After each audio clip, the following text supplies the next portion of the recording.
Salam sejahtera para sahabat semua. Hari ini kami membawakan satu topik yang panas untuk anda semua. Bayangkan sebuah drama politik yang tidak pernah berkesudahan. 2 bulan berlalu sejak episod kedua skandal perlombongan Sabah dikejutkan kepada umum, namun sehingga kini senyap, sepi, membisu. Inilah persoalan yang dibawa oleh Warisan, parti pembangkang yang lantang menuntut jawaban daripada Suruhanjaya Pencegahan Rasuah Malaysia SPRM. Ahmad Hassan, ahli Majlis Tertinggi Warisan, mengingatkan bahawa genap 60 hari rakyat Sabah menunggu perkembangan kes yang melibatkan 6 pemimpin kanan daripada Parti Solidariti Tanah Airku STAR dan Parti Bersatu Sabah PBS, kedua-duanya komponen utama dalam Kerajaan Negeri Gabungan Rakyat Sabah GRS. Sebelum itu, suka kami maklumkan bahawa berita ini dipetik daripada Malaysia Kini bertarikh 27 Ogos 2025. 60 hari lepas siri kedua skandal Sabah, SPRM terus membungkam, kata Warisan.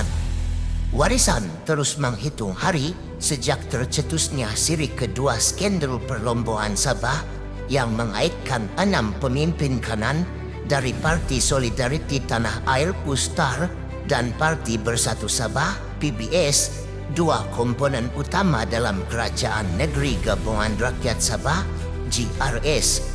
Ahli Majlis Tertinggi Warisan Ahmad Hassan menegaskan bahawa hari ini genap 60 hari SPRM membungkam berhubung pendedahan mengejut itu. Rakyat Sabah ingin tahu apa hasil siasatan SPRM berhubung kes tersebut. Berapa orang saksi telah dipanggil untuk merakam keterangan soalnya dalam satu kenyataan hari ini. Adakah kertas siasatan telah lengkap dan rujuk kepada peguam negara? Berapa orang suspek yang terlibat akan didakwa ke mahkamah? SPRM tidak pernah membuat sebarang kenyataan berhubung perkembangan siasatan kes tersebut. Kes ini turut melibatkan kepentingan negeri dan kepentingan masyarakat Sabah. Sumber mineral di Sabah bukan dimiliki oleh para pemimpin politik di dalam kerajaan GRS, tambahnya. Sehubungan itu, Ahmad menggesa SPRM supaya menyiasat 6 pemimpin terbabit secara cekap, telus dan tanpa gentar atau pilih kasih. Dia turut mendesak Suruhanjaya itu memberi taklimat penuh kepada orang ramai mengenai proses siasatan dan tindakan susulan tanpa berlengah lagi. Sebelum ini, Adun Elopura dari Warisan, Alvin Chong, menggesa ke-6 individu tersebut membuat laporan polis atau mengambil tindakan undang-undang sekiranya dakwaan tersebut adalah tidak benar. Pada 28 Jun lalu, Malaysia Kini melaporkan 6 lagi ahli politik Sabah terpalit dalam skandal tersebut selepas pendedahan awal ahli perniagaan Albert Tay yang sebelum ini mengaitkan 8 individu lain.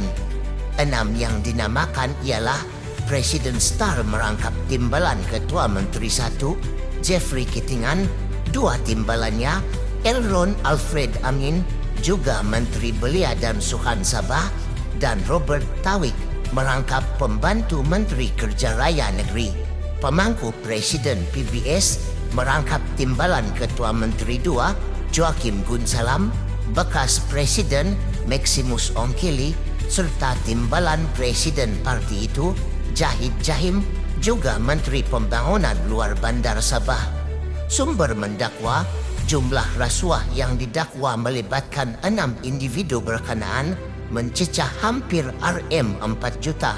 Sumber itu turut mengemukakan kepada Malaysia Kini beberapa tangkap layar yang didakwa diambil daripada rakaman video melibatkan pemimpin terbabit. Malaysia Kini juga ditunjukkan petikan ringkas rakaman tersebut namun tidak dibenarkan untuk menyiarkannya. Susulan pendedahan itu, Kitingan menafikan menerima Rm1,78 juta dalam bentuk rasuah dan menyifatkan tuduhan tersebut sebagai serangan bermotif politik untuk menggugat, memburuk-burukkan dan menghancurkan kerajaan Sabah. Presiden Star itu turut memberi amaran akan mengambil tindakan undang-undang terhadap apa yang disifatkannya sebagai laporan tidak bertanggungjawab dan merosakkan. Joakim Gunsalam dan timbalannya juga menafikan dakwaan berkenaan. Sehingga kini, SPRM masih belum mengulas berhubung pendedahan itu. Para sahabat penonton semua, jika kita lihat, isu ini bukan sekadar tentang 6 nama besar, bukan juga semata-mata soal angka Rm4 juta. Ia mencerminkan pertarungan lebih besar antara integriti dan persepsi, antara kuasa dan tuntutan rakyat. Dan di tengah-tengah semua ini, Sabah sebagai sebuah negeri yang kaya dengan sumber alam, kini sekali lagi berdepan dilema. Adakah hasil kekayaannya benar-benar mengalir untuk kesejahteraan rakyat atau tersangkut dalam jaring kepentingan segelintir elit? Apa yang pasti adalah misteri ini semakin menimbulkan tanda tanya yang wajar direnungkan bersama. Gunung tinggi berhutan rimba, batu permata jadi rebutan. Rakyat menanti jawaban SPRM di Sabah tercinta, jangan dibiarkan sunyi tanpa penjelasan. Jadi apakah pandangan anda para sahabat semua? Adakah SPRM sekadar mengambil masa untuk melengkapkan siasatan? Tinggalkan pendapat anda di ruangan komen kerana suara rakyat mungkin lebih penting daripada yang kita sangka. Sehingga itu, sampai jumpa lagi dalam episod seterusnya.